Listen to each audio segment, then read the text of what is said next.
Ang Pi Network ay isa po itong project sa cryptocurrency na naglalayong gawing mas accessible ang mining sa mas maraming tao.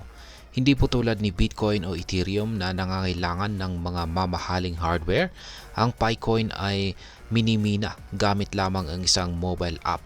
Sa bawat pagtap po sa lightning button nito, kumikita na ang mga gumagamit or users ng Picoin na dahilan kung bakit mabilis itong lumaki sa mahigit 35 million na global users. Subalit, ang nananatiling tanong, maaari ba talagang umabot ang halaga ng Picoin sa $100 kapag ito ay nailabas na sa mainnet?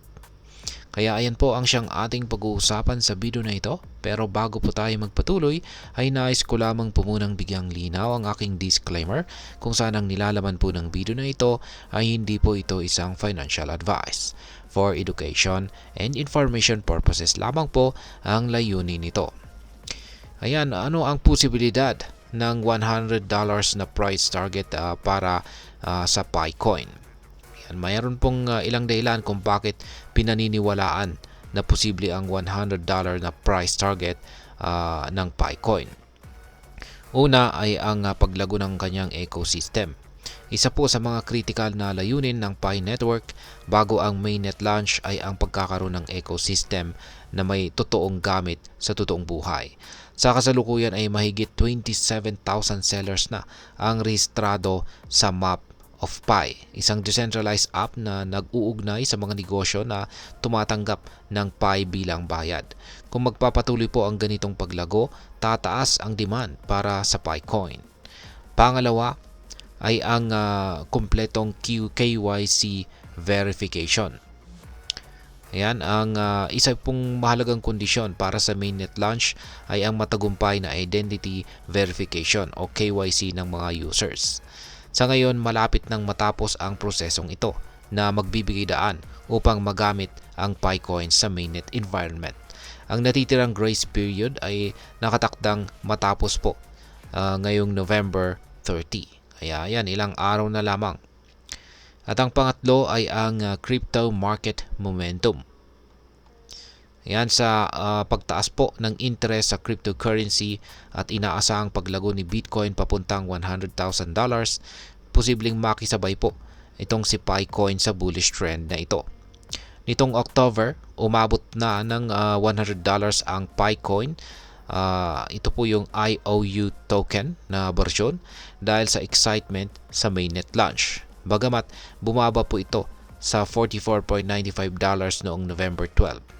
Ang posibilidad ng Golden Cross sa technical analysis ay nagbibigay din po ng pag-asa sa mga investors. Ngayon ay ano naman ang mga hamon ng Pi Network? Bagamat promising po ang mga development, may ilang pong mga issue na kailangang harapin ng Pi Network. Una ay ang kakulangan ng transparency. Wala pa rin pong malinaw na white paper o technical na documentation ang Pi Network, dahilan kung bakit maraming nagdududa sa project na ito. Pangalawa ay pagdepende po sa ad revenue. Isa po sa mga pinagkukunan ng kita ng project ay ang mga advertisements sa app. Habang ito ay suportado ng community, may mga kritisismo na ito ay maaring distraction mula sa tunay na layunin ng project. At ang pangatlo ay ang volatility ng presyo. Tulad po ng ibang cryptocurrencies, hindi po maiiwasan ang volatility ng presyo ng Picoin. Sa kasalukuyan ay hindi pa ito opisyal na naisasama sa mga major exchanges, kaya't hindi pa stable ang halaga nito. Ngayon ay ano naman po ang maaaring kahulugan nito para sa atin bilang mga Pinoy crypto trader o investor. Ayan, mahalaga pong timbangin ang potensyal ng Picoin laban sa mga risk nito. Kung magtatagumpay ang Pi Network sa mainnet launch, maaari pong maging oportunidad ito para sa mga maagang sumali, lalo na kung tataas ang demand sa Pi ecosystem. Gayunpaman ay dapat ding isaalang-alang ang posibilidad ng volatility at ang kawalan ng kasiguruhan sa hinaharap ng project. Kaya, ayan, meron po tayong tatlong mga tanungan dito na dapat po nating pag-isipan. Una ay, handa ka bang maghintay para sa potensyal na paglago ni Picoin? Pangalawa ay, kaya mo bang tanggapin ang panganib o risk ng isang project na nasa maagang yugto pa lamang. At ang pangatlo ay may iba ka bang paraan upang mas diversified ang iyong crypto portfolio? Ayan. Ngayon ay ano naman po ang aking masasabi tungkol dito? Ang Pi Network ay isa po itong interesting na project na may malaking potensyal. Ngunit kasabay po nito ang mataas na risk. Ang maingat na pagsusuri at pag-aaral ay mahalaga upang malaman kung ito ba'y isang magandang oportunidad o isang speculative risk lamang. Kung ikaw po ay interesado sa Picoin, siguraduhin handa kang sumabay sa mga pagbabago at pag-unlad ng project.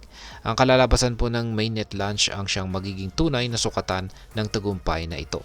Kaya sa huli ay maging maingat sa anumang investment decision. At ayan, hanggang dito na lamang po tayo sa video na ito mga ka-crypto.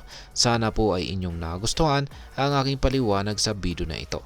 Kung inyo po itong nagustuhan, pakiclick lamang po ang like button nito. Marami pong salamat sa panonood, ingat po tayo lagi at God bless po sa ating lahat.